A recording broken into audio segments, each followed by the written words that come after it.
So বিসমিল্লাহির রহমানির রহিম, এটা অনেক বড় মেডিসিন এবং আজকের পরে এই মেডিসিন নিয়ে আপনাদের মানে চিন্তা ভাবনা আশা করি চেঞ্জ হয়ে যাবে, কারণ অত্যন্ত বড় মেডিসিন।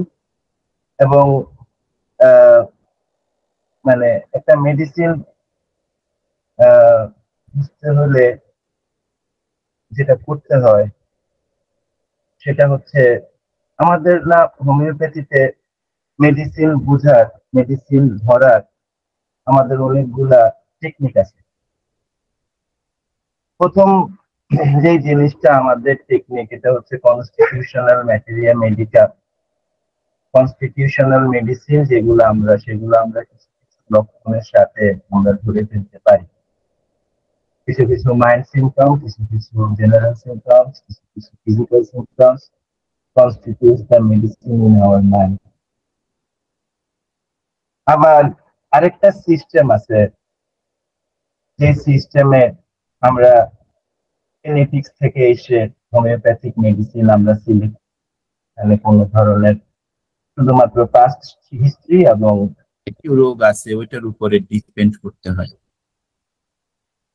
3 নম্বর একটা সিস্টেম আছে, ওইটা হচ্ছে আমরা যেটাকে বলি মাইন্ড সিস্টেম। মাইন্ড সিস্টেমে যেটা হয় সেটা হচ্ছে যে কিছু রুব্রিক নেওয়া হয় এবং রূপ করা হয় যে এটাকে ধরে ফেলতে। তো কারণ এক এক সিস্টেমে এক এক ধরনের যদি সিস্টেম থাকে, কোন সিস্টেমে কোন রোগীটা উঠে আসবে এটা বের করা অত্যন্ত কঠিন। যেমন 8-10 দিনে আমার একটা অদ্ভুত, আমি গত 8-10 দিনে এবারে, এখন সমস্যা হচ্ছে যে এত সিস্টেম যদি থাকে আমার মেডিসিন সিলেকশনের, এবং আমি যেটা বলতেছিলাম যে গত 8 থেকে 10 দিন আমি একটা অদ্ভুত জিনিস দেখতেছি যে এই যে কিছুদিন আগে আমাদের ঢাকায় বাংলাদেশে যে এই বিদ্রোহটা হলো, গণবিপ্লব যে হইলো, তারপরে আমি দেখতেছি যে যাদের ট্রমাটিক সিচুয়েশন আসতেছে, কারো কোমর ব্যথা বেড়ে যাচ্ছে, কারো হাড়ে ব্যথা বেড়ে যাচ্ছে, কারো রিউমেটয়েড আর্থ্রাইটিসের পেইন বেড়ে যাচ্ছে। এবং যখন আমরা এগুলার পার্টিকুলার সিমটমস নিয়ে কাজ করতেছি, পজিশন নিয়ে কাজ করতেছি, তখন আমরা দেখতেছি কোনো কাজই হচ্ছে না, আনটিল অ্যান্ড আনলেস তার ওই ট্রমাটিক এক্সপেরিয়েন্সকে আমরা ইন্ডিকেট করতেছি বা সেটা আমরা পাচ্ছি। এটা আমি গত 5-7টা কেস, আমি আজকেও 2জনকে বলছি ঘটনাটা। সো এখন ইউরেনিয়াম নাইট্রিকামের ব্যাপারটা হচ্ছে, আপনারা দেখতে পাচ্ছেন যে আমি এখানে 4জন মানুষের ছবি দিছি। বাম দিকে মাদার টেরেসা, মধ্যের উপরে নেলসন ম্যান্ডেলা, নিচে হচ্ছে আমাদের অত্যন্ত ইম্পর্টেন্ট একটা ফিগার, এটা আমাদের সুফিস্টিক ফিগার, আমাদের সুফি মানে সুফি সিস্টেমের মানে one of the most important figure, ঠিক আছে, মানসুর হাল্লাজের যে ফাঁসির দৃশ্যটা, সেই দৃশ্যটা। এবং চতুর্থ যে ফিগারটা আমি দিছি, ছবিটা দিছি, ইনাকে এই পৃথিবীর সর্বশ্রেষ্ঠ সুফিবাদী বলে মনে করা হয়, এবং উনি হযরত খাজা মাইনুদ্দিন চিশতি সাহেবের শিক্ষক, হযরত জুনায়েদ বাগদাদী রহমতুল্লাহ আলাইহি। আরো ছবি দেওয়া যাইতো। সবচেয়ে ইন্টারেস্টিং ব্যাপার হচ্ছে আমার কাছে যেটা, আমি আমার রিভিলেশন লাস্ট 2.5 years এই একটি নাইট সিরিজ নিয়ে আমার যে রিভিলেশন, এটা হচ্ছে সবচেয়ে ইন্টারেস্টিং ব্যাপার হচ্ছে আমি দীর্ঘদিন ধরে করছি যে আমাদের নবী করিম হযরত মুহাম্মদ মুস্তাফা সাল্লাল্লাহু আলাইহি ওয়াসাল্লামের যদি কোনো রেমেডি লাগতো তাহলে কি রেমেডি লাগতো, এবং সম্ভবত সেটা ইউরেনিয়াম নাইট্রিকাম লাগতো।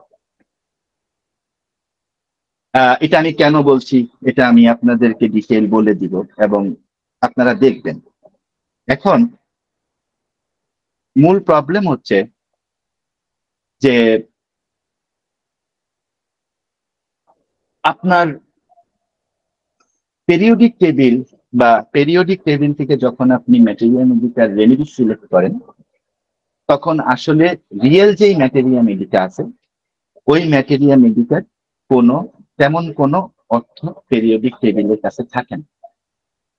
লাইক আপনি যখন ন্যাট্রাম মিউরিটিকাম সিলেক্ট করতেছেন দ্বীপ থেকে বা সামথিং এরকম থেকে, বা আপনি যখন বোরাক সিলেক্ট করতেছেন, আপনি যখন ক্রোমিয়াম সিলেক্ট করতেছেন, আপনি যখন নাইট্রিকাম সিলেক্ট করতেছেন, কোনো নাইট্রোজেন সিলেক্ট করতেছেন, সিলিকা সিলেক্ট করতেছেন, তখন আসলে মানে আমাদের যেই চলতি যেই ম্যাটেরিয়া মেডিকা, এই ম্যাটেরিয়া মেডিকার ভূমিকা অলমোস্ট বলতে গেলে 10%ও থাকে না।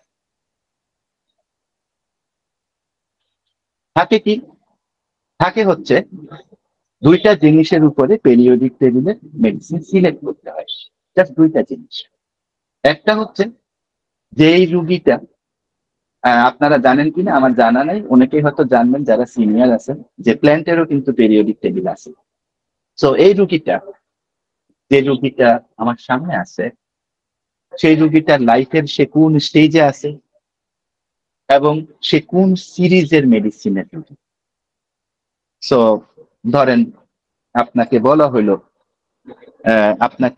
হইলো যে সে আছে লাইফের সেকেন্ড স্টেজে আছে এবং সে কার্বন সিরিজের রুগী, তাহলে আসলে তার মেডিসিন হচ্ছে ডেরিভেটিভ। আপনাকে বলা হইলো যে আসলে সে সিলিকা সিরিজের মধ্যে আছে এবং সে তার লাইফের থার্ড স্টেজে আছে, তখন আমরা বলবো তার মেডিসিন হচ্ছে অ্যালুমিনিয়াম। ঠিক আছে? অথবা আরো যদি ডিপে যান, যে সে স্টেজ 11তে আছে, গতকালকে একটা রুগী দেখছি, কিন্তু সে আসলে ফেরাম সিরিজের মধ্যে পড়তেছে। ফেরাম সিরিজ স্টেজ 11, ঠিক আছে? ফেরাম সিরিজ অফ স্টেজ 11, আমার কাছে মেডিসিন একটাই, এটা হচ্ছে কুকরাম। ঠিক আছে? সো যখন আমরা পেরিওডিক টেবিল থেকে মেডিসিন সিলেক্ট করি, তখন আমাদের জন্য মেডিসিন সিলেক্ট করা অত্যন্ত সহজ হয়ে যায়। কিন্তু প্রবলেম একটাই, প্রবলেম হচ্ছে প্রচলিত যে ম্যাটেরিয়াল মেডিকা আছে, প্রচলিত ম্যাটেরিয়াল মেডিকার বাইরে এই ধারণাগুলো প্রচলিত ম্যাটেরিয়াল মেডিকা একটু বাইরে। অনেক কিছু মিল আছে, ন্যাট্রামের অনেক কিছু মিল আছে, অ্যালুমিনার অনেক কিছু, কনস্টিটিউশন সব মিল পাবে, কিন্তু ধারণাটাই একটু ডিফারেন্ট। তো এটা হচ্ছে প্রথম কথা। এটা আমরা আরো করব, আরো অনেক ডিটেল করব যখন ক্লাসে। আমরা একটা কেস দিয়ে তার ক্লাসটা শুরু করব। একটা ছোট্ট একটা কেস দিয়ে ক্লাসটা শুরু করব, কারণ কেসটা বেশি ইম্পর্টেন্ট।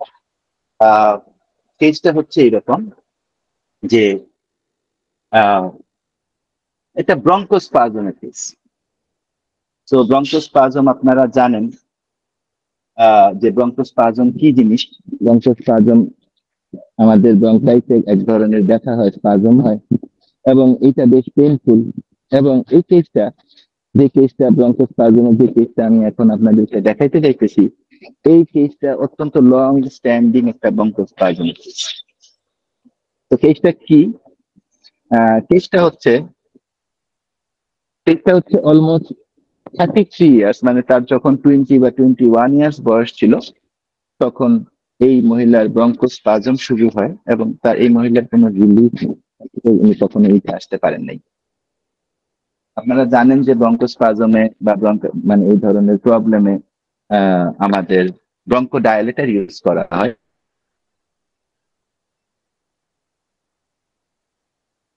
বিভিন্ন ধরনের মেডিসিন আছে এবং এটা আসলে একটা সময় কাজই করে না।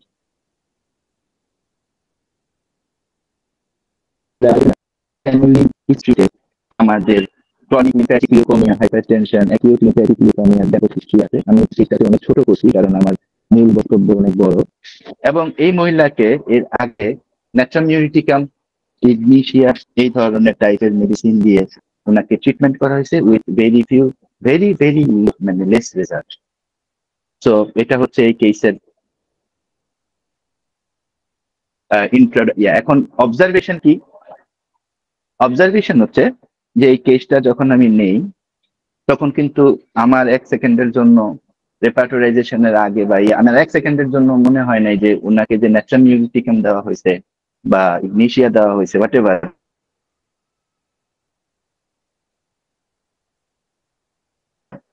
এগুলো থেকে পরের যে রেমেডিটা আমি দিব এটা খুব দূরে হবে এবং অসম্ভব ঠান্ডা।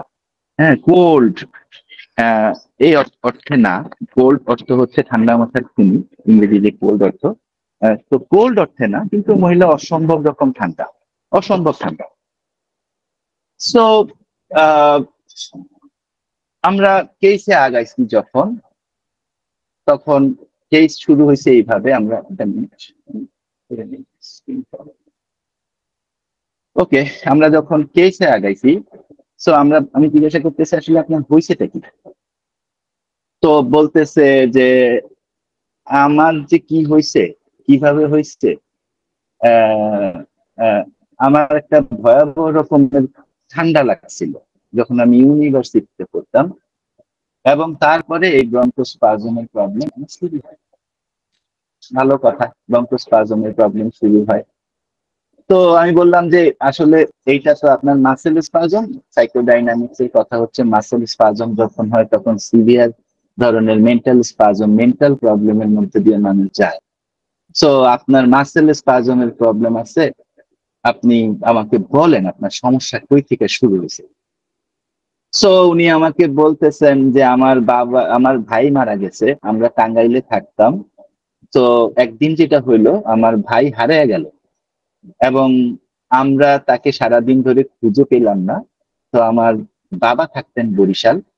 তো আমার বাবা, এটা এই 80-র দিকে হবে। সো আমি তখন, আমার বয়স তখন মাত্র 10। আহ তো তারপর কি হলো, তারপর যেটা হইলো, তারপর হচ্ছে আমার বাবা আসলেন।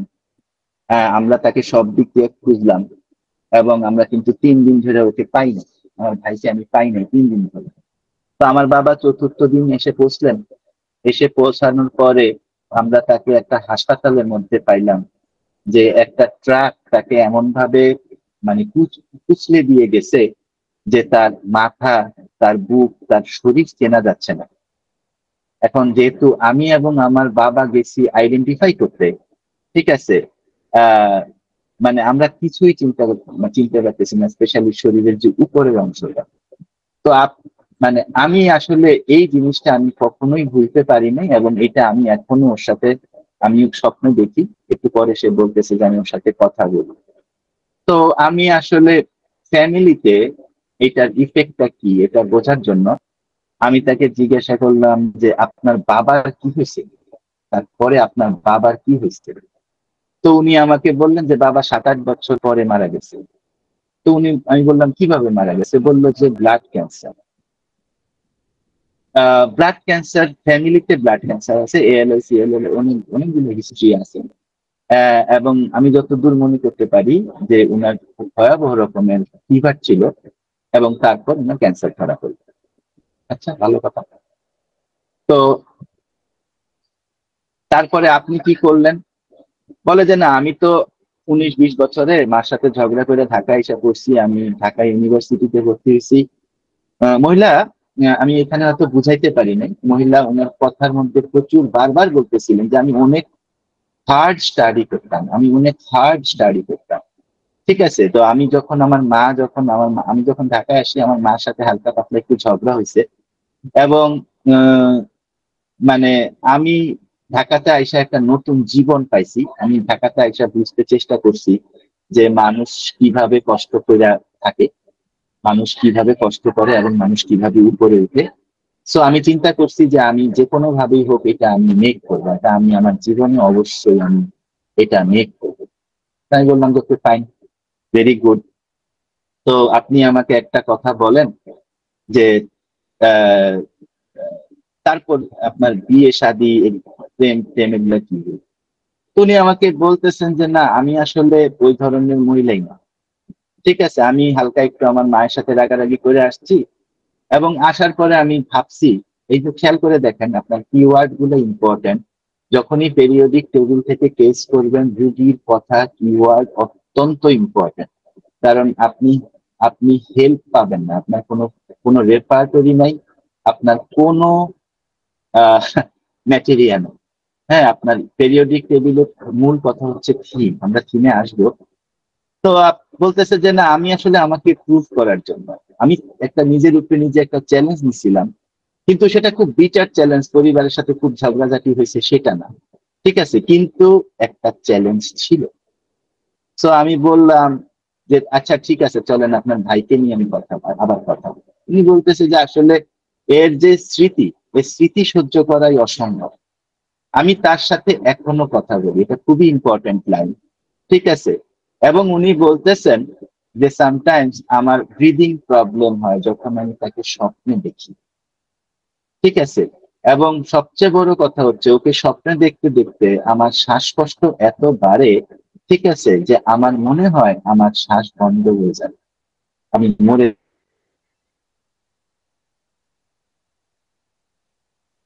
যাব।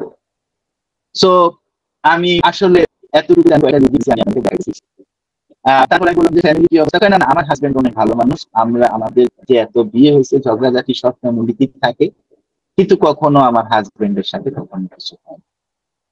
তা আমি না আসলে সত্যি কথা, আমি না কেসটার কোনো তালও পাইলাম না, দিশাও পাইলাম। তো আমরা এটাতে যখন না করি, তখন আমরা যেটা করি, তখন আমরা ওই রুগীর কাছাকাছি কারো সাথে আরেকটু মানে গভীরভাবে কথা বলতে চেষ্টা করি। তো তখন আমরা রুগীর ওই হাজবেন্ডের সাথে কাছাকাছি কথা বলতে চেষ্টা করলাম, যেটা আমি সবসময় করি প্রশ্নটা, যে আপনি আপনার এই ওয়াইফ সম্পর্কে, আপনার সন্তান সম্পর্কে আমাকে 5টা ব্যাপার বলেন বা 6টা ব্যাপার বলেন, যে জিনিসগুলো আপনি আসলে আপনার আশ্চর্য লাগে, যে আসলে এটা তো হওয়া উচিত ছিল না, কেন হলো আপনার কাছে, যেগুলো সবচেয়ে উইয়ার্ড লাগে, ঠিক আছে। তো তখন উনি বলতেছেন যে ভাই এই একটা অদ্ভুত ব্যাপার, এটা হচ্ছে যে সে আল্লাহর কাছে যা চায় সেটা সে পায়। তা আমি বললাম কেমন? তো বলল যে মেয়ে আয়শা বলল যে মেয়ে আমার ওনার বড় মেয়েটা ঢাকা ইউনিভার্সিটি আইবিএ তে পড়ে। তো আপনারা জানেন যে আইবিএ তে চান্স পাওয়া অত্যন্ত কঠিন, মানে বাংলাদেশের পার্সপেক্টিভ সে। তো বলতেছে যে আইবিএ তে মেয়ে পরীক্ষা দিয়ে আয়শা বলল পরীক্ষা টরীক্ষা ভালো হয় নাই, এই মা করলো কি, এই যে নামাজ টামাজে বসলো, এবং মেয়ে কিন্তু আসলে আইবিএ দিয়ে করলো। এবং উনি সবসময় বলে, ওনার স্ত্রী কথা বলতেছেন, যে উনি সবসময় বলে যে আমি কিন্তু চাইলে আল্লাহ নবীর সাথে কথা বলতে পারি। ভেরি ভেরি ইম্পর্টেন্ট পয়েন্ট, এটা আমি পরে বুঝছি, আমি বলবো আপনাদেরকে, এটা খুব মজার কেস, ঠিক আছে। দ্বিতীয়, উনি আমাকে একটা কথা বললো, আমি এতদিন পরেও এটা আসলে কখনো শুনি নাই, এটা হচ্ছে যে ভাবলো যে ভাই উনার যেই মানে উনার যে জ্ঞান, উনার যে একটা বিষয়ের প্রতি উনার যে পরিমাণ জ্ঞান, উনি শব্দটা বলছিলেন অভিনিবেশ। তো বললো যে উনার যে অভিনিবেশ এটা অকল্পনীয়। আমার ফ্যামিলিতে যদি কারো কোনো সমস্যা হয়, সে আইসা উনার সাথে যদি কোনো যুক্তি করে, এবং দেখা যাবে যে উনি সবচেয়ে কারেক্ট কথাটা 10 বছর, 20 বছর, 30 বছর পরে কি হচ্ছে, ওই কথাটা উনি কিন্তু বলে দিচ্ছেন। এবং এটা কিন্তু উনি এখন যে করেন সেটা না, এটা যে উনি এখন করেন সেটা না, এটা কিন্তু আমি আমার বিয়ের পর থেকে এটা আমি দেখতেছি। 3 নম্বর, উনি আমাকে বলল যে ভাই আমি আপনাকে বুঝাইতে পারবো না, ওনার সামনে কেউ কোনো 2 নম্বরই করে টিকতে পারে না। কেন পারে না? ওই যে উনি যখন আপনার দিকে তাকাবেন, আপনি তো ভিডিওতে কেস নিচ্ছেন, কিন্তু আপনি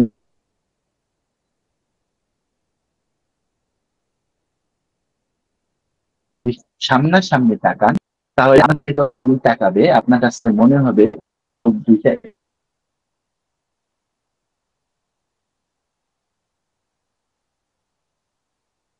সমান মিলে যাবে এবং সেটা সত্য হবে। আমি বললাম কেমনে বুঝলেন? তো বলতেছে যে আমার আমার এক বোনের জামাই, বোনের বিয়ে দিব, তো ছেলে খুঁজতেছে। তো একটা ছেলে দেখানো হলো, এটা মার্কেটের সামনে ওরা দেখা করলো। তো উনি রিক্সা থেকে মানে তাকে এই ছেলেটার দিকে দেখলেন, উনি হয়তো 30 সেকেন্ড দেখছেন, দেখার পরে উনি আমাকে বলতেছেন যে এই ছেলে কিন্তু থাকবে না।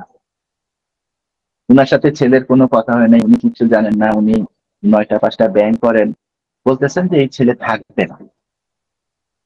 তো আমি তো আশ্চর্য হয়ে গেছি। তো পরে আসলেই বিয়েটা হয়েছে, এবং বিয়েটা কিন্তু আসলে টিকে নাই। আহ স্যার, তারপরে আমি বললাম যে আচ্ছা আর কি চিন্তা করতেছেন, আর কি পাইছেন উনার মধ্যে? কয় ভাই যে কোনো মানুষের মন চেঞ্জ করে দিতে পারে, তার সামনে কেউ আইসা বসবে, বলবে বিয়ে করব না, বলবে চাকরি করব না, বলবে বাকরি করব না, কিন্তু তার সাথে যখন কথা বলবে মায়ের মতো ইয়ে করে সে যে কোনো মানুষের মন মানে চেঞ্জ করে দিতে পারে। আরেকটা জিনিস হচ্ছে ভাই, সে কিন্তু দুনিয়ার খারাপ দিকটা বুঝে না। দুনিয়াতে যে একটা খারাপ সাইড আছে সে সেটা বুঝে না। ধরেন আপনার সাথে কথা হইতেছে, আপনাকে মানে আপনার সম্পর্কে আপনার দিকে তাকায় কিন্তু সে বুঝে ফেলবে আপনি লোকটা কিরকম, এবং মোটামুটি আপনার সম্পর্কে যা ইয়ে করবে তখন সে কিন্তু আপনি কিন্তু তখন বুঝবেনই না যে লোকটা কি, মানে এটা সত্য বলতেছে, কিন্তু এটা সত্য হবে। তো আমি সত্যি কথা যেটা, আমি রুব্রিক ওনার একটা সমস্যা, আরেকটা সমস্যা আগে ছিল, এটা হচ্ছে পেশাব আটকে রাখলে উনি কাজ করতো। তো এগুলা সব নিয়ে আমি যে রুব্রিক গুলা নিলাম, আমি 5টা রুব্রিক নিলাম, ছোট ছোট 5টা রুব্রিক নিলাম। 5টা রুব্রিকে আমি কিন্তু তখন ইউরেনিয়াম নাইট্রিকাম অতটা ভালো বুঝি, সত্যি কথা যেটা। 5টা রুব্রিক ইউরেনিয়াম নাইট্রিকাম আসলো। তো আসার পরে আমি খুবই আশ্চর্য হয়েছি, খুবই আশ্চর্য হয়েছি যে ইউরেনিয়াম নাইট্রিকাম কিভাবে আসলো। ল্যাট্রোড্যাক্টাস ম্যাকট্রান্স হবে না, ল্যাট্রোড্যাক্টাস ম্যাকট্রান্সের একটা কনস্টিটিউশনাল রূপ আছে, আর্সেনিকের কনস্টিটিউশনাল রূপ আমরা জানি, ল্যাকেসিস এইরকম না, জেলস এইরকম না, কস্টিকাম এইরকম না। সবকিছু বাদ দিয়ে ইউরেনিয়াম নাইট্রিকাম কেন আসে? সো আমি যেটা সাধারণত করি আর কি, আমি তাকে ওষুধটা দিছি, এবং আমার তো মনে আছে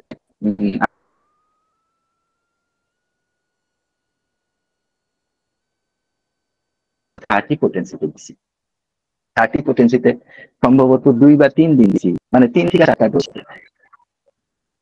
এবং রেজাল্ট এরকম যে আমি 200 পোটেন্সি আমার এক ডোজ দিতে হয়েছে। তখন আমি আমরা যেটা করি, বা যে ডাক্তার সাধারণত যেটা করেন, যখন কোনো একটা রেমেডি কাজ করে রোগীর উপরে, তখন বুঝতে চেষ্টা করেন যে আসলে এই রেমেডিটা কেন কাজ করছে। তখন আমি আসলে ইউরেনিয়াম নাইট্রিকাম কেন কাজ করছে, কারণ আমরা ইউরেনিয়াম নাইট্রিকামের বরিকির যে বইয়ে গ্লাইসিউরিয়া, ডায়াবেটিসের 2-একটা সিমটম, শুকায় যাওয়া, এই সমস্ত সিমটম গুলো শুধুমাত্র জানি, এর বাইরে তো আমরা ইউরেনিয়াম নাইট্রিকাম সম্পর্কে জানি না। এখন এইভাবে এসে সে, মানে এইভাবে সে রেপার্টরিতে ধরা দিছে, এবং তার সিমটম স্ট্রাকচার, এবং মানে সে প্রিসেন্টিমেন্ট অফ ডেথ এর মধ্যে আছে, যেটা তার হাজবেন্ড বলছিল, সে আইলমেন্ট ফ্রম গ্রিফের মধ্যে আছে, ঠিক আছে, সে মানে fear of respiratory complain with death এর মধ্যে আছে। এটা তো আশ্চর্যজনক কথা।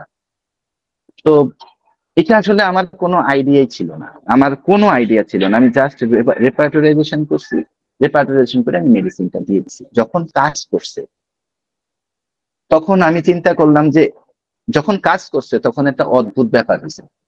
অদ্ভুত ব্যাপার এইরকম যে ওনার ওই প্রবলেমটা, তো স্পাজমের প্রবলেমটা চলে গেছে, অলমোস্ট সেকেন্ড ডেতেই চলে গেছে, কিন্তু ওনার পেশাবের যেই প্রবলেমটা ছিল এইটা অলমোস্ট 6-7 দিনের মধ্যে নাই হয়ে গেছে। এবং উনার 30 পোটেন্সি, আমি এরকম আরেকটা কেস কিছুদিন আগে করছি, 30 পোটেন্সিতে উনার ড্রিম গুলা অনেক শান্ত হয়ে আসতেছে। আমি এরকম খুব কম কেসে দেখছি। তো আমার কাছে না খুব আশ্চর্য লাগলো যে ইউরেনিয়াম নাইট্রিকাম দিলাম, এরকম হইলো। মানে ইউরেনিয়াম নাইট্রিকামের ব্যাপার হচ্ছে, ইউরেনিয়াম নাইট্রিকাম নিয়ে খুব ইম্পর্টেন্ট একটা প্রুভিং আছে সুজিত চ্যাটার্জি স্যারের। তো ওইটা কিন্তু অন্যরকম প্রুভিং, ওটা নট প্রুভিং মানে কিন্তু ম্যাটেরিয়ানিক প্রুভিং বা সিমটোম্যাটিক প্রুভিং, ওটা তো পেরিওডিক টেবিলের মধ্যে না। এখন ইউরেনিয়াম নাইট্রিকামের পেরিওডিক টেবিলের প্রুভিং যেরকম ভাবে মানে আছে, সেই রকম এটা তো বাইর করতে হবে, এটা না বাইর করলে তো ঘুম হবে না।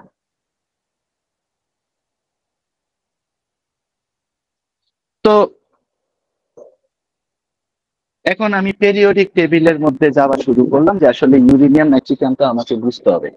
আমার তো মাথা গরম হয়ে গেছে, কারণ আমি তো নিশ্চয়ই এর আগেও আমি ইউরেনিয়াম নাইট্রিকাম মিস করছি। সো পেরিওডিক টেবিলে ইউরেনিয়াম নাইট্রিকামটা আছে কোথায়? পেরিওডিক টেবিলে ইউরেনিয়াম নাইট্রিকামটা, এটা ইয়ান শেলটনের পেরিওডিক টেবিল, এটা কিন্তু কেমিস্ট্রি পেরিওডিক টেবিল না, এটা ভুল করেন না। পেরিওডিক টেবিলে ইউরেনিয়াম নাইট্রিকাম আছে হচ্ছে অবশ্যই আপনারা দেখেন ডান দিকে যদি দেখেন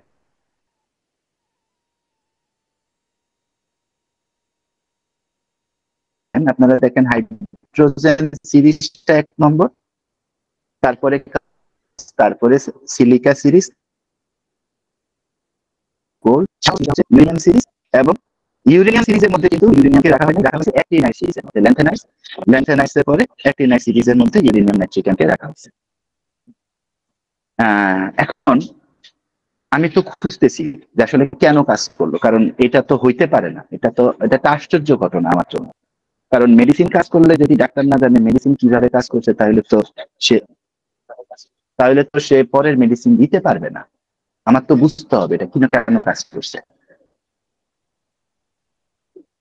তো এখান থেকে আমার ইউরেনিয়াম নাইট্রিকামের বোঝার চেষ্টা শুরু, এখান থেকেই আমার ইউরেনিয়াম নাইট্রিকাম বোঝার চেষ্টা শুরু, যে আসলে আমাদের মেডিসিনটা কেন কাজ করছে আমাকে বুঝতে হবে। ইউরেনিয়াম নাইট্রিকামের মূল ব্যাপারটা হচ্ছে ইউরেনিয়াম নাইট্রিকাম পেরিওডিক টেবিলে আছে অ্যাক্টিনাইডস নামে। তো অ্যাক্টিনাইডস জিনিসটা কি? অ্যাক্টিনাইডস জিনিসটা হচ্ছে যেগুলা হচ্ছে আমাদের রেডিও অ্যাক্টিভ যেই সমস্ত ব্যাপারগুলা সেগুলা হচ্ছে অ্যাক্টিনাইডস। এবং আরো একটা বড় ব্যাপার হচ্ছে যে আমরা যদি পেরিওডিক টেবিলের থিমটা দেখি, পেরিওডিক টেবিলের যে থিমের উপরে ওষুধ সিলেকশন হয়, আমরা দেখব হাইড্রোজেন সিরিজটা যেটা আছে, মানে হাইড্রোজেন এবং হিলিয়াম, এটা দেখব যখন রোগীর ডিলিউশন থাকে যে সে ফিটাসের মধ্যে আছে, সে স্পেসের মধ্যে আছে, সে মাত্র তার মায়ের পেটে আছে, প্লাসেন্টা হিউম্যানাম, এখানে মেডিসিন আছে, হাইড্রোজেন আছে। কার্বন সিরিজে যেখানে লিথিয়াম আছে, বেরিয়াম আছে, বোরন আছে, কার্বন আছে, নাইট্রোজেন আছে, অক্সিজেন আছে, ফ্লুরিন আছে, নিয়ন আছে, এখানে আমরা দেখব যে কার্বন সিরিজে আমাদের মেইন ব্যাপারটা হচ্ছে ইগো। কার্বন সিরিজের মেইন ব্যাপারটা হচ্ছে ইগো। সে একটা চাইল্ড এবং তার মেইন কনসার্ন থাকে তার শরীর নিয়ে, ঠিক আছে? যেমন লিথিয়াম, বেরিলিয়াম, বোরন, এগুলাতে কিন্তু আমরা এই ব্যাপারগুলা খুব স্পেসিফিক্যালি দেখি। সিলিকা যে সিরিজটা আছে, সিলিকা সিরিজটা খুবই ইম্পর্টেন্ট সিরিজ। সোডিয়াম থেকে শুরু, মানে natrum, magnesium, aluminium, silica, phosphorus, sulphur, ফ্লোরাম এবং অ্যারগন। এই সিলিকা সিরিজে আমরা দেখি কি ফ্রেন্ড, ফ্যামিলি এবং টিনেজারদের যত সমস্যা আমরা সব পাই হচ্ছে সিলিকা সিরিজে। এরপরে হচ্ছে আয়রন সিরিজ, ওয়ার্কারের সিরিজ, জব করার সিরিজ, অ্যাডাল্টদের সিরিজ, ভিলেজে যারা কঠিন পরিশ্রম করে তাদের series, silver series, Argentum series. Silver সিরিজের মধ্যে কি আছে?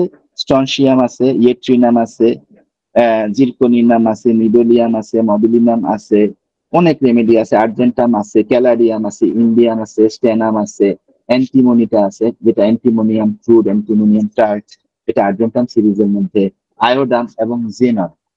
তো এখানে আমরা যেটা দেখি, এখানে আমরা দেখি ইনভেন্টর, পারফর্মার, এজটা হচ্ছে মিডল এজ এবং এরা কসমোপলিটন বা সিটি, কেমন? আর গোল্ড সিরিজ, যেটা অরাম সিরিজ, অরাম সিরিজটা হচ্ছে hafnium, tantalum, tungsten, osmium, iridium, aurum, platinum, mercurius, helium, plumbum, bismuth, ঠিক আছে, রেডন, এই সমস্ত আমি সবগুলো বললাম না? এটা হচ্ছে অরাম। আমার প্রশ্ন হচ্ছে, আমি তো কোনো সিরিজের মধ্যে এই মহিলার বিশ্রয়া পাইতেছি না, খুঁজা পাইতেছি না। এখন আমি করব কি? এখন আমি তো জানি এই মহিলা ব্যাংকার, যে মহিলা ব্যাংকার সেই মহিলা মিনারেল, সেই মহিলা পেরিওডিক টেবিলে কিংডম সিস্টেমে যদি আমি আসি তাহলে সে মিনারেল কিংডমের মধ্যে পড়ে। তাহলে আমি আসলে ওরে কিভাবে বাইর করব? এখন সিরিজ বাকি থাকে দুইটা, একটা হচ্ছে ল্যান্থেনাইট সিরিজ, একটা হচ্ছে অ্যাক্টিনাইট সিরিজ। ল্যান্থেনাইট সিরিজের মূল কথা হচ্ছে, ল্যান্থেনাইট সিরিজ হচ্ছে মূলত হোমিওপ্যাথি ল্যান্থেনাইট সিরিজের মধ্যে পড়ে। এই যে আমরা বলি না যে হোমিওপ্যাথদের রোগ সারানো যায় না, কারণ হচ্ছে most of the homeopath lanthanide সিরিজের মধ্যে পড়ে।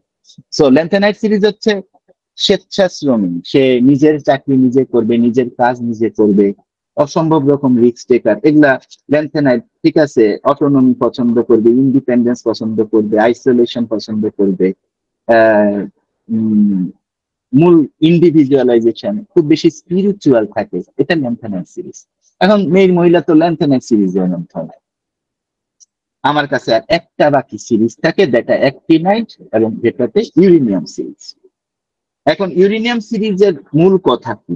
ইউরেনিয়াম সিরিজের মূল কথা হচ্ছে magic intuition, old age, genetic disease, এবং সবচেয়ে বড় ব্যাপার হচ্ছে ইনটিউশন। সবচেয়ে বড় ব্যাপার হচ্ছে ল্যান্থেনাইট সিরিজ ইনটিউশন। ঠিক আছে, তো একটা সিরিজ তো বাইর করলাম, এখন উনি স্টেজ কোথায় আছে? ল্যান্থেনাইডের অ্যাক্টিনাইডের মধ্যে অনেকগুলো মেডিসিন, অলমোস্ট 16টা মেডিসিন, তো উনি কোন মেডিসিনের মধ্যে আছে? সো স্টেজ জিনিসটা কি? উনি আসলে স্টেজ 6-এ আছে। স্টেজ 6, আমি 1, 2, 3 আমি হালকা আপনাদেরকে উদাহরণ দিয়ে যাই। স্টেজ 1 হচ্ছে ইনিশিয়েশনের স্টেজ, যেখানে মানুষ ইম্পালসিভ থাকে, অ্যালোন থাকে, চাইল্ডিশ থাকে, নেটিভ থাকে। স্টেজ 2 যেটা আসলে ম্যাগনেসিয়াম, ক্যালকেরিয়া এদের স্টেজ, এটা হচ্ছে প্রোটেকশন। মূল কথা হচ্ছে প্রোটেকশন, প্লেস, ইন্টিমিডিয়েটেড, খুব ভয় পায়, ক্যালকেরিয়ার ভয়ের দিকে তাকাবেন, কভার করতে চায়, প্যাসিভ থাকে।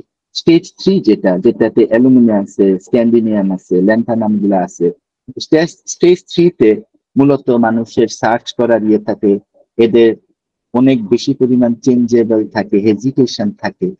ঠিক আছে, স্টেজ 4-এ এসে যখন সে আসে, তখন আমাদের এখানে সিরিয়াম, থোরিয়াম, টাইটেনিয়াম এগুলো যখন আমরা ইউজ করতে যাই, তখন সে কোনো কিছু একটা এস্টাবলিশ করতে চায়। স্টেজ 5-এ যখন একটা মানুষ যায়, সে তখন জীবনের অর্থ খুঁজে পায়, এবং জীবনের অর্থ যখন খুঁজে পায়, তখন সে তার নিজেকে প্রিপেয়ার করে। উদাহরণ আমি আমি একদম বুঝে শুনেই উদাহরণটা দিচ্ছি, মানে কেউ প্রশ্ন করলে আমি উত্তর দিতে পারবো না, কোনো সমস্যা নেই। উদাহরণ হচ্ছে হযরত মুহাম্মদ মুস্তাফা সাল্লাল্লাহু আলাইহি ওয়াসাল্লাম। উনি কি করছেন? উনি যখন স্টেজ 5-এ ছিলেন, তখন উনি হেরা গুহাতে গিয়ে নিজের প্রস্তুতি নিছেন, প্রিপেয়ার। ঠিক আছে, টেম্পোরারি। তখন উনি অনেক কিছু আনরিয়েলিস্টিক দেখছেন, তখন উনি অনেককে অ্যাভয়েড করছেন। তুমি আদব শিখছো কার কাছ থেকে? বেয়াদবের কাছ থেকে, তাই না? ঠিক আছে, এবং উনি এই জিনিসগুলা খুব টেন্টালাইজিং ছিল, খুবই অদ্ভুত ছিল। ঠিক আছে, এইবার আসেন স্টেজ 6। স্টেজ 6-এ প্রথম কথা হচ্ছে, স্টেজ 6-এ সে একটা চ্যালেঞ্জ নিবে। ঠিক আছে, সে একটা চ্যালেঞ্জ নিবে।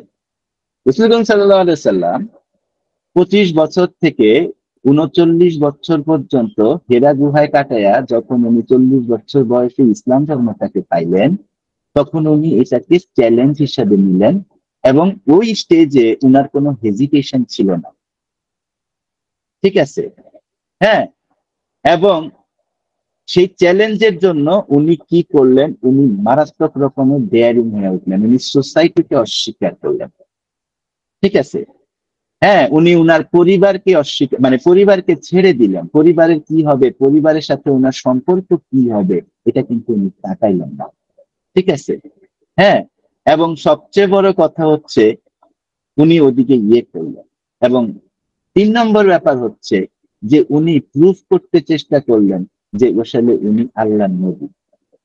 উনাদের great need to prove themselves. ঠিক আছে, হ্যাঁ, এবং যখন উনাকে কেউ চ্যালেঞ্জ করতেছিল, তখন উনি কি করতেছেন? উনি কিন্তু দোয়া করতেছেন যাতে আল্লাহ এই প্রবলেমটা সলভ করে দেয়। ঠিক আছে, হ্যাঁ, এবং সবচেয়ে বড় কথা হচ্ছে যে এইটা উনি তাদেরকে কনভিন্স করে ছাড়বেন। এদের কিন্তু ইভিল ব্যাপারটা থাকে না, এরা মানুষকে কনভিন্স করে ছাড়ে। তোমাকে আমার পথে আসতেই হবে। Nelson Mandela, mother Teresa. ঠিক আছে, এবং উনি একটা ইনিশিয়েশন নিছেন, এবং উনি যেটা করছেন, ঠিক আছে, উনি এই ইনিশিয়েশনের সাথে উনি ইয়ে করছেন, নিজেকে ইনএভিটেবল করে তুলছেন, নিজেকে আল আমিন নামে, সত্যবাদী নামে ইয়ে করছেন, এবং নিজে হিলফুল ফুজুল নামে একটা সংগঠন খুলছেন যেখান থেকে মানুষের উপকার করা হয়। ঠিক আছে। এবং সবচেয়ে বড় কথা হচ্ছে যে উনি এমন একটা অ্যাটিটিউড নিজের মধ্যে তৈরি করছেন, যে অ্যাটিটিউডটা আসলে বাইরে অন্য কারো কাছে না। ইনএভিটেবল মানে হচ্ছে যে অন্য জায়গা থেকে এই অ্যাটিটিউডটা, এই মানুষটা অন্য জায়গায় আমি পাবো না। ঠিক আছে। হ্যাঁ। এবং এর পরের ব্যাপারটা যেটা হচ্ছে যে এনারা, সরি এখানে স্লাইড ভুল হয়েছে, এনারা জিনিসটা যেটা করছেন, ঠিক আছে, যে ফোর্স জিনিসটা এনারা কিন্তু কখনো করেন না। নিজেরা নিজেদেরকে ফোর্স করেন যে আমাকে এইরকম হইতে হবে, কিন্তু মানুষের উপরে ফোর্স করেন না। মানুষকে কি করেন? মানুষকে ওনারা ইনভাইট করেন, মানুষকে ওনারা ইমপ্রেস করেন। কেমন? এগুলা কিন্তু ওষুধের ক্যারেক্টারিস্টিক্স বলতেছি। হ্যাঁ, ইনভাইট করেন এবং ইমপ্রেস করেন। সবচেয়ে বড় কথা হচ্ছে, ঠিক আছে, এনারা অন্তর্মুখী হন, এনারা অসম্ভব রকম অন্তর্মুখী হন, ইন্ট্রোভার্ট হন। এবং সবচেয়ে বড় কথা হচ্ছে নিজেদেরকে নিয়ে ওনারা কথা বলতে পছন্দ করেন না। হ্যাঁ, এবং ওনারা একটা একটা মানে একটা নিজের একটা পর্যায়ে না যাওয়া পর্যন্ত নিজেদেরকে নিয়ে ওনারা কথা বলতে পছন্দ করেন। এখন আমরা তাহলে স্টেজ 6টা বুঝলাম, যে স্টেজ 6 এর মধ্যে গেলে মানুষ তার জীবনে কি কি করে। এখন স্টেজ 6 তো পাইলাম, এখন ইউরেনিয়াম যে এটা কেমনে কনফার্ম করবে, এটা কিভাবে কনফার্ম করবে যে এটা ইউরেনিয়াম সিরিজের মধ্যে পড়ছে? কারণ এটা পেরিওডিক টেবিল, আমি ম্যাটেরিয়া মেডিকা থেকে পেরিওডিক টেবিল তো কনফার্ম করতে পারবো না, আমাকে পেরিওডিক টেবিলের সিস্টেমে এসে পেরিওডিক টেবিল কনফার্ম করতে হবে। সো ইউরেনিয়াম সিরিজের মূল কথাগুলা হচ্ছে এই রকম: অলট্রুইজম, স্বার্থহীনতা, কমিউনিকেশন থাকে, ওয়াইজডম থাকে, প্রচন্ড রকম অবজারভেশন থাকে, প্রচন্ড রকম পারসিভিং ক্ষমতা থাকে, ট্রান্সপারেন্সি থাকে, ইউনিভার্সাল ট্রুথ এবং ওল্ড। আমরা একটা একটা করে আসি। প্রথম কথা হচ্ছে অলট্রুইজম। সো অলট্রুইজমের সবচেয়ে বড় উদাহরণ হচ্ছে যে স্বার্থহীনতা, সেলফলেসনেস। অলট্রুইজমের সবচেয়ে বড় উদাহরণ হচ্ছেন মাদার টেরেসা। অলট্রুইজমের সবচেয়ে বড় উদাহরণ হচ্ছেন রসুল সাল্লাল্লাহু। অলট্রুইজমের সবচেয়ে বড় উদাহরণ হচ্ছেন নেলসন ম্যান্ডেলা। ঠিক আছে। মাদার টেরেসা যখন ওনার বয়স অনেক বেশি, হাঁটতে পারেন না মহিলা, উনি কিন্তু তারপরও ওই কলকাতার বস্তিতে গিয়ে বাচ্চাদের খোঁজ খবর নিচ্ছেন। নেলসন ম্যান্ডেলা তার জীবনের সমস্ত শক্তি, সমস্ত এনার্জি সাউথ আফ্রিকার মানুষদের জন্য শেষ করে গেছেন। ঠিক আছে। এবং মানে তার যেই সেলফলেসনেস, এই সেলফলেসনেসে কখনোই এনার্জি কখনোই উনার কম ছিল না। ঠিক আছে। এবং এই যে এদের যে থিম, একটা থিম হচ্ছে লাইফ এন্ড ডেথ এর মধ্যে থাকবে, ডিজাস্টারের মধ্যে থাকবে, ডিস্ট্রাকশনের মধ্যে থাকবে, ফ্র্যাগমেন্টেশনের মধ্যে থাকবে। আরেকটা গ্রুপের থিম হচ্ছে যেখানে জোনায়েদ বাগদাদিরা আছেন, বা বা ওই ইয়ে আছেন, এটার নাম কি, আমাদের মনসুর হাল্লাজরা আছেন। এটা হচ্ছে ইনটুইশন, ক্ল্যারভয়েন্স, ম্যাজিক এবং ইনভিজিবল পাওয়ার। মনসুর হাল্লাজের ঘটনাটা কি? মনসুর হাল্লাজের ঘটনাটা হচ্ছে আল্লাহর ইবাদত করতে করতে আল্লাহর এত কাছে উনি চলে গেছেন। মনসুর হাল্লাজ আল্লাহর এত কাছে উনি চলে গেছেন যে উনি নিজের মধ্যে আল্লাহর অস্তিত্ব উনি মনে করতে শুরু করছেন, এবং এই কারণে উনাকে অত্যন্ত ভয়ঙ্কর ভাবে শাস্তি দেওয়া হয়েছে। কিন্তু উনি কিন্তু কখনো বলেন নাই আমি খোদা, উনি বলছেন যে আমি উনার অংশ হয়ে গেছি। ক্ল্যারভয়েন্স, ম্যাজিক, ইনভিজিবল পাওয়ার, ইনটুইশন। ঠিক আছে। মনসুর আল্লাহের একটা ঘটনা আছে, একজন দরবেশ একটা কুকুর নিয়ে তার কাছে আসছে, আয়সা বলতেছে কুকুরটারে একটু খাবার দাও। একজন দরবেশ, ক্ল্যারভয়েন্স, বা এদের যে আমরা তখন বলছি যে এক্স রে আইটা কিরকম। তো একজন দরবেশ মনসুর আল্লাহের কাছে গেছেন, গিয়ে বলতেছেন কুকুরটার একটু খাবার দাও। তো মনসুর আল্লাহ দরবেশের দিকে খাবারটা বাড়ায় দিছে, কুকুরের দিকে না। তো ওই দরবেশ বলতেছে যে তুমি যে আমাকে খাবারটা দিলা, তোমাকে তো আমি বললাম কুকুরটাকে খাবার দিতে। মনসুর আল্লাহ বলতেছে তুই তো বড় কুত্তা, তোকে তো আমি মানুষ দেখতেছি না, তোকে আমি কুকুর দেখতেছি।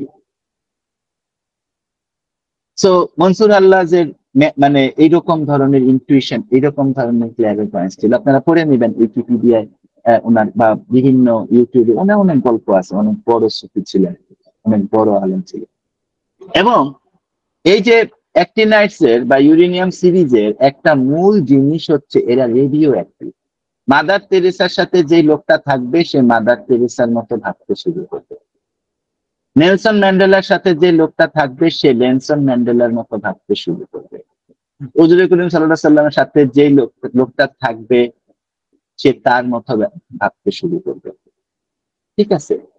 হ্যাঁ, এবং সবচেয়ে বড় কথা হচ্ছে যে এরা মানুষকে সাংঘাতিক রকম ভাবে প্রভাবিত করতে পারে, সাংঘাতিক রকম ভাবে প্রভাবিত করতে পারে।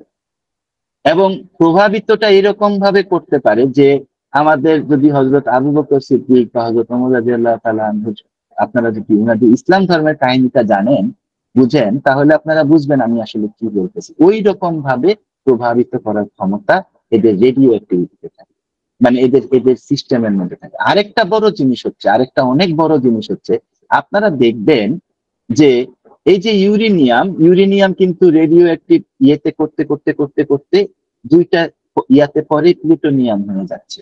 এই ইউরেনিয়ামের মধ্যেও কিন্তু এই ইয়েটা আছে, কেমন? ঠিক আছে, এই ইয়েটা আছে। রেডিও অ্যাক্টিভনেস ইউরেনিয়ামের সবচেয়ে ইম্পর্টেন্ট জিনিস, তার সাথে যে মিশবে সে তার মতো হয়ে যাবে, অত্যন্ত ইম্পর্টেন্ট।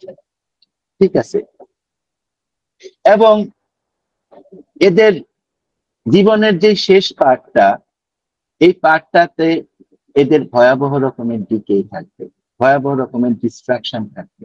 এদের সেপটিক ফিভারের মতন প্রবলেম হবে, এদের ক্যান্সারের মতন প্রবলেম হবে, এদের ডায়াবেটিস মেলাইটাস হয়ে এদের বডি শেষ হয়ে যাবে, এদের ব্লাড ক্যান্সারের বিভিন্ন ধরনের এএলএলসি হয়ে এদের বডি শেষ হয়ে যাবে। ঠিক আছে, হ্যাঁ, এবং ব্রেকিং এন্ড ফলিং অ্যাপার্ট এই জিনিসটা কিন্তু খুবই ইম্পর্টেন্ট। এবং এদের যে কমিউনিকেশনের ক্ষমতা, এটা কিন্তু অত্যন্ত বেশি কমিউনিকেটিভ, ভার্বাল কমিউনিকেশন এবং নন ভার্বাল কমিউনিকেশন।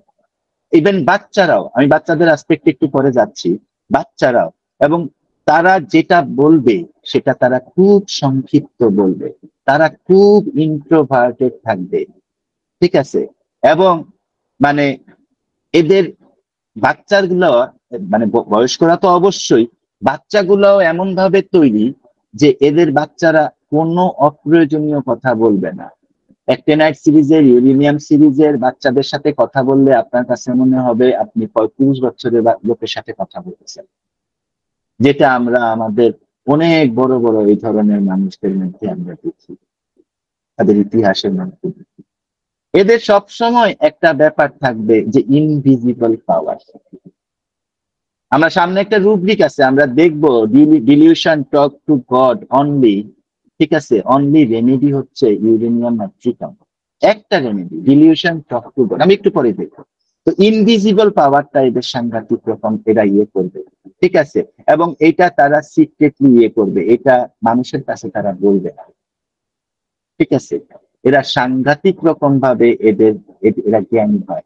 এরা কিন্তু জ্ঞানী হয়, মাথায় রাখবেন, এরা জ্ঞানী হয়, এরা চতুর হয় না, এরা ধূর্ত হয় না। এরা জ্ঞানী হয়, এরা চতুরও হয় না, এরা ধূর্ত হয় না। ঠিক আছে, অসম্ভব রকম জ্ঞানী হয়। ঠিক আছে, মানে অসম্ভব রকম ইনটিউটিভ থাকে, অসম্ভব রকম ভবিষ্যৎ বক্তা থাকে, এবং অসম্ভব রকম পৃথিবীর সাথে, স্রষ্টার সাথে এদের একটা কানেকশন আছে। ঠিক আছে, এদের একটা বড় জিনিস হচ্ছে এরা, এদের অবজারভেশন পাওয়ার সাংঘাতিক রকম থাকে, সাংঘাতিক রকম অবজারভেশন পাওয়ার থাকে। অবজারভেশন পাওয়ার এইরকম থাকে, আমার একটা আমি একটা কেস পড়ছি, উনি বলতেছে যে বাচ্চাটা, ইউরোপের এক ডাক্তারের একটা কেস করছিলাম কিছুদিন আগে, ও ইউরেনিয়াম নাইট্রিকামের কেস, উনি বলতেছে যে বাচ্চাটা আমার দিকে তাকাইছে, আমার কাছে মনে হয়েছে আমার সারা শরীর এক্সরে হয়ে গেছে। এই ধরনের এদের দৃষ্টির তীব্রতা থাকে, এদের চোখের, এদের এদের আইসাইট এরকম থাকে, মারাত্মক রকম অবজারভেশন পাওয়ার থাকে, ঠিক আছে। এবং এরা কখনো এদের সামনে উল্টাপাল্টা ঘটনা ঘটলে সারপ্রাইজ হয় না, কারণ এদের ওই জ্ঞানটা থাকে যে এটা হইতে পারে। এদের জীবনের একটা লক্ষ্য থাকে যে আমি অন্য মানুষের সাথে শান্তিতে কিভাবে থাকবো, ঠিক আছে। এরা কখনো মানুষের সাথে ঝগড়া করে না। এবং সবচেয়ে বড় কথা, এদের যে অবজারভেশন পাওয়ার থাকে, অবজারভেশন পাওয়ারে আমাদের আরেকটা গ্রুপ ল্যান্থেনাইট বা অরাম, এরা কিন্তু জাজমেন্টাল হয়ে যায়। অ্যাক্টিনাইট জাজমেন্টাল হয় না, ইউরেনিয়াম জাজমেন্টাল হয় না। ইউরেনিয়াম যা বুঝায় নিজের থেকে বুঝায়, মানুষকে জাজ করতে যায় না, মানুষকে জাজ করতে যায় না। এটা কিন্তু সবচেয়ে ইম্পর্টেন্ট কথা একটা। এদের মধ্যে একটা ইয়ে থাকে, এরা যখন আপনার সাথে কথা বলবে তখন আপনার কাছে মনে হবে এভরিথিং ইজ ট্রান্সপারেন্ট। সে যা দেখতেছে সে কাঁচের মতো দেখতেছে, সে অত্যন্ত পরিষ্কার দেখতেছে, এবং সেখানে কোনো ফাঁক ফুকর দেখে না, ঠিক আছে। এবং এদের বয়স্করা, এদের বাচ্চারা সেম জিনিস, কোনো ফাঁক ফোকর রাখবে না। এদের যেই দেখার ক্ষমতা, দৃষ্টির যেই মানুষের যেই অভিজ্ঞতা থাকে বা দৃষ্টির মানে মানুষ একটা জিনিস দেখা যে জিনিসটা বোঝা, ওইখানে কিন্তু কোনো ফাঁক ফোকর থাকে না। সবচেয়ে বেশি পরিমাণ ব্যাপারটা যেটা হয় এটা হচ্ছে এই মেডিসিনটা বাচ্চাগুলাও বয়স্ক বাচ্চাদের মতন আচরণ করে, বয়স্করাও বুড়াদের মতো আচরণ করে, তরুণরাও একটু বয়স্কদের মতো আচরণ করে। এদের মধ্যে আপনার কাছে মনে হবে যে এদের মধ্যে একটা গোপন, একটা লুকানো ক্যামেরা আছে, এবং এরা সেই ক্যামেরা দিয়ে আপনাকে দেখতেছে, এবং এরা আপনার সবকিছু বলে দিতে পারবে, এরা আপনার সমস্ত অ্যানালিসিস বলতে পারবে। অসম্ভব রকম মানে অবজারভেশন ক্ষমতা এদের মধ্যে আছে, অসম্ভব রকম অবজারভেশন ক্ষমতা, যারা প্র্যাকটিক্যালি ইউরেনিয়াম ম্যাট্রিকামের রিভিউ থাকে তাদের মধ্যে পাওয়া যায়। এদের খুব একটা বড় ব্যাপার হচ্ছে, আমি যে বড় বড় নেতা বা ধর্মগুরুদের কথা বললাম, এদের একটা বড় ব্যাপার হচ্ছে এরা রেভলিউশন করছে, এরা রেভলিউশন করতে পছন্দ করে। খুব কম মেডিসিন, আমাদের মার্কসল আছে, মার্কারক্লোরাস আছে, প্লুটোনিয়াম নাইট্রিকাম আছে, ফসটিকাম আছে, ঠিক আছে। এদের সাথে ইউরেনিয়াম নাইট্রিকামও রেভলিউশন করতে পছন্দ করে। মানে এরা একটা সমাজ ব্যবস্থাকে সম্পূর্ণ রকম ভাবে পাল্টায় ফেলতে এদের মধ্যে ক্রিয়ে করে। আপনারা জানে আশ্চর্য হবেন, এই মাইন্ড রেভলিউশনিস্টে 2024 সালে আইসাও মাত্র 8টা রেমেডি আছে, মাত্র 8টা রেমেডি আছে, 8টা বা 9টা, আমি ভুল করে থাকলে 9টা। আচ্ছা, এদের যেটা হয়, এদের ডেভেলপমেন্টটা, চাইল্ড ডেভেলপমেন্ট প্রসিডিউরটা খুব ইন্টারেস্টিং, এটা আমাদের একটু জানতে হবে। ফার্স্ট ইয়ারে যেটা হয়, প্রথম কথা হচ্ছে এই সিরিজের বাচ্চারা অসম্ভব রকম ইন্টেলিজেন্ট হয়, অসম্ভব রকম ইন্টেলিজেন্ট হয়, এবং 5-10 বছরের বাচ্চা 25 বছরের ছেলের অ্যাক্ট করতে পারে, এই ধরনের প্রিকশনস হয়, অসম্ভব রকম ইন্টেলিজেন্ট হয় এবং এই ধরনের প্রিকশনস হয়। এবং সবচেয়ে বড় কথা হচ্ছে যে এরা এত পরিমাণ প্রিকশনস হয় যে এরা, আপনি যখন এদের সাথে কথা বলবেন আপনার কাছে মনে হবে যে আমি একটা বয়স্ক লোকের সাথে কথা বলতেছি। এবং এবং আমাদের এমন এমন দিক আছে, আমরা অনেক কেস পাই ইউরেনিয়াম নাইট্রিকামের, কনস্টিটিউশনাল ইউরেনিয়াম নাইট্রিকামের, আমরা এমন অনেক কেস পাই যেখানে দেখা যায় যে বাচ্চাটা বেশ বড়দের মতো কথা বলতেছে, এবং যখন বাচ্চাটা বড়দের মতো কথা বলতেছে, যখন তাকে ইউরেনিয়াম নাইট্রিকাম দেওয়া হয়েছে, সে আবার তার ওই বাচ্চাদের মতো কথা বলার সিস্টেম ফিরে আসছে, মুডে ফিরে আসছে। This is very much important, this is very very much important. অত্যন্ত ইন্টেলিজেন্ট হয় এবং অত্যন্ত প্রিকশনস হয়। খুব ইম্পর্টেন্ট একটা কি নোট হচ্ছে, এরা সাধারণত এদের দাদাদের থেকে শিক্ষা লাভ করে, ঠিক আছে।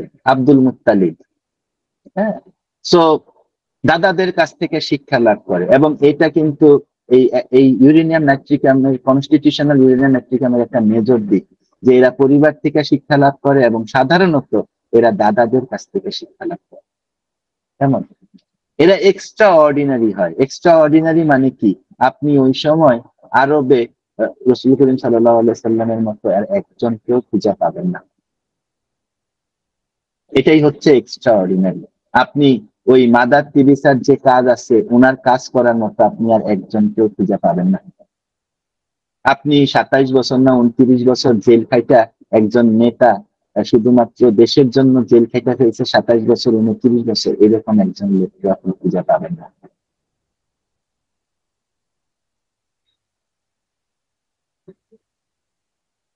মনসুর আল্লাহকে বলা হয়েছিল যে তুমি খালি স্বীকার করো তুমি ভুল করছো। ঠিক আছে, বলছে যে না আমি তো ভুল করিনি, আমি তো খোদার প্রেমে আছি। Extra ordinary. মৃত্যু হয়েছে, প্রথমে হাত কাটা হয়েছে, তারপরে পা কাটা হয়েছে, তারপরে শরীরের বিভিন্ন জায়গার মধ্যে পচানো হয়েছে, তারপরে নিয়ে ফাঁসিতে দেওয়া হয়েছে। স্বীকার করেন যে ভুল করছে। Extra ordinary. এখন আহ আমরা একটা জিনিস আমাদেরকে বুঝতে হবে যে আমরা অ্যাক্টিনাইট কখন ভাববো, এটা খুব ইম্পর্টেন্ট জায়গা। আমরা অ্যাক্টিনাইট কখন ভাববো, এটা খুবই ইম্পর্টেন্ট জায়গা। প্রথম কথা হচ্ছে অ্যাক্টিনাইট ভাবতে হইলে, যেহেতু সে অরাম মেটালিকামের পরে এবং সে ল্যান্থেনাইটের পরে, সুতরাং তার জীবনে বড় একটা ট্রমাকে আপনার উপলক্ষ্য করতে হবে। বড় একটা ট্রমা, যেমন আমার এই রুগীটাকে আগে যে ডাক্তার সাহেব দেখছেন, উনি ন্যাট্রামিউরিটিকা মিগনেশিয়া এই সমস্ত রেমেডির উপরে লাগছেন। প্রথম কথা হচ্ছে বড় একটা ট্রমার মধ্যে দিয়ে সে যাইতে হবে। ঠিক আছে। এবং দ্বিতীয় কথা হচ্ছে যে তখনই আমরা অ্যাক্টিনাইটটা ভাবতে পারি যখন আমরা দেখছি যে রেডিও অ্যাক্টিভ বলে আছে যে যার সাথে মিশে সে তার মতো হয়ে যায়। ওই প্রপার্টিটা তার মধ্যে থাকতে হবে। মানুষের মধ্যে মানুষকে দেখার প্রচন্ড রকম অবজারভেটরি পাওয়ার তার মধ্যে থাকতে হবে। মানুষকে এক চোখে দেখা বুঝা ফেলানোর প্রচন্ড রকম ক্ষমতা তার মধ্যে থাকতে হবে। তার নিজের ভাবতে পারতে হবে যে আমি সৃষ্টিকর্তার সাথে কথা বলতে পারি। এগুলা তার ভাবতে পারতে হবে, নতুবা অ্যাক্টিনাইজ নিয়ে চিন্তা করাটা একটু টাফ হয়ে যাবে।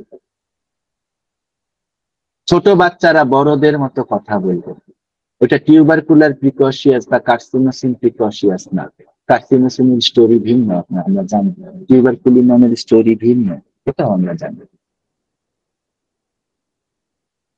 সো ইটিওলজিটা হচ্ছে এখান থেকে ভাবতে হবে যে তার জীবনে ট্রমা আছে, ছোট ছোট থেকেই কোনো একটা কিছুর জন্য সে উঠা পড়া লাগছে। তার সাথে এটা কিন্তু বীরের ট্রাম না। বীরের ট্রাম মনে করে যে তার সাথে সৃষ্টিকর্তার যোগাযোগ আছে। অ্যাক্টিনাইট মনে করে তার সাথে সরাসরি সৃষ্টিকর্তার কথা হয়। দুইটা কিন্তু দুই রকম। যোগাযোগ থাকার কথা হওয়া একদমই ডিফারেন্ট। আমি রুব্রিক দেখাচ্ছি আপনাদেরকে, আপনি দেখাচ্ছি। অ্যাক্টিনাইটের একটা অনেক বড় জিনিস হচ্ছে যে সে অসুস্থ হয়ে যাইতে পারে যখন তার কাছের কোনো মানুষ মারা যায়। মানে ন্যাচারাল নিউরিটিকাম এই ধরনের যে সমস্ত রেমেডি, অনেক রেমেডি আছে, অলমোস্ট 70টার মতো রেমেডি আছে। তো এই ধরন এটা তার একটা কমনালিটি গ্রাউন্ড হতে পারে। কিন্তু যেখানে সে আলাদা হয়ে যায়, সে সব সময় মনে করে যে সে তার সৃষ্টিকর্তার ভয়েস শুনতেছে। প্রত্যেকটা ইউরেনিয়াম সিরিজ এবং যারা কনস্টিটিউশনাল ইউরেনিয়াম, তাদের মধ্যে এই ব্যাপারটা কিছু না কিছু ভাবে থাকে। এবং এদের একটা বড় ব্যাপার হচ্ছে ইউরেনিয়াম সিরিজ যখনই ডিজিজে পড়ে সাধারণত সেটা ইনকিউরেবলই হয়, এবং এই ভয়টা তার মধ্যে থাকে। ঠিক আছে। এরা এদের কাজের মধ্যে এত বেশি পরিমাণ গুইবা থাকে যে সে চিন্তাই করে না, ঠিক আছে, যে এটা আমি যদি এটা করি আমার বাইরে আমাকে নিয়ে কি হবে। সে চিন্তাই করে না। মনসুর আল্লাহের কথা আনতে পারেন, জুনায়েদ বাগদাদির কথা আনতে পারেন। ঠিক আছে। সে চিন্তাই করে না যে আমি যদি এটা করি আমাকে নিয়ে কি হবে। Mind indifference, apathy to adverse circumstances, খুবই ইম্পর্টেন্ট টপিক। এবং এদের আরেকটা জিনিস হচ্ছে যে এরা এরা প্রচন্ড রকম অসুস্থ হয়ে থাকে, তাদের যেটা হয় এটা হচ্ছে এদের মধ্যে একটা অদ্ভুত জিনিস দেখা যায়, যে আমরা আফ্রিকার দিকে কিছু কিছু জায়গায় দেখি যাদের এইডস হয়, যাদের HIV পজিটিভ থাকে, তারা মনে করে মানুষের ব্লাড খাইলে মনে হয় আমার এইডসটা ভালো হয়ে যায়। সো ফুড ডিজায়ারের মধ্যে খুব আশ্চর্য একটা ডিজায়ার হচ্ছে ব্লাড খাওয়া। আর বাকিগুলা মিট, পোর্ক, হ্যাম, ফ্যাট এগুলো তো আছে, এগুলা সাধারণ রাখতে হবে। এখন প্যাথোলজি দিয়েও একটি নাইটকে কানেক্ট করা যায়। এটা আমার শেষ স্লাইড। প্যাথোলজি দিয়েও একটি নাইটকে কানেক্ট করা যায়। প্যাথোলজি দিয়ে একটি নাইটকে কানেক্ট করার প্রথম কথা হচ্ছে তার এমন একটা রোগ হবে, এই ইউরেনিয়ামকে কানেক্ট করা যায়। তার এমন একটা রোগ হবে যেই রোগটা আসলে তার মানে পরিবার থেকে, সে লম্বা সময় ধরে পরিবার থেকে সে নিয়ে আসতেছে। ঠিক আছে, জেনেটিক রোগ হবে, ক্যান্সারের মতো রোগ হবে, কনজেনিটাল ডিজিজ হবে। ঠিক আছে, এইডস এইডস কিন্তু কোন রোগ না, ইমিউন ডিফিসিয়েন্সি সিনড্রোম না। তো এইডস হবে, ভাইরাল ইনফেকশন প্রচুর পরিমাণ হবে, বোন ম্যারোতে গ্যাঞ্জাম লাগা যাবে, লিউকেমিয়ার মতন গ্যাঞ্জাম লাগা যাবে, মানে যেগুলার আপনি কোনো ইটিওলজি বা ট্রেস আউট আপনি কখনো করতে পারবেন না। এবং সবচেয়ে বড় ব্যাপার হচ্ছে ইউরেনিয়াম সিরিজের যখনই আপনি প্যাথোফিজিওলজি চিন্তা করবেন, তখনই আপনি দেখবেন যে এটার ইটিওলজি খুঁজে পাওয়া যাচ্ছে না। হয়তো মানে পরিবারে হয়তো এর আগে এর কাছাকাছি রোগ ছিল, কিন্তু এর কোনো কিছু আপনি খুঁজে পাচ্ছেন না। কেমন? আমি আমার ক্লাস শেষ করতেছি। আমি শেষ করার আগে আমি যাকে অবশ্যই শ্রদ্ধা ভরে স্মরণ করবো, উনি হচ্ছেন ইয়ান শেলটন। ইয়ান শেলটন আমাদেরকে বলছেন যে হোমিওপ্যাথিতে ডাক্তাররা ফেল করে, কারণ হচ্ছে ডাক্তাররা ছোট মেডিসিন মিস করতে জানে। হোমিওপ্যাথিতে ডাক্তাররা ফেল করে কারণ হচ্ছে ডাক্তাররা ছোট মেডিসিন মিস করতে জানে। আমি আশা করি আপনারা সবাই অল্প অল্প করে, আমরা সবাই অল্প অল্প করে ছোট মেডিসিন গুলার ব্যবহার শিখবো, এবং আমরা চেষ্টা করবো যে কিভাবে ছোট মেডিসিন ইউজ করে আমরা আমাদের রোগীকে লাভে উঠতে পারবো। আপনাদের সবাইকে ধন্যবাদ।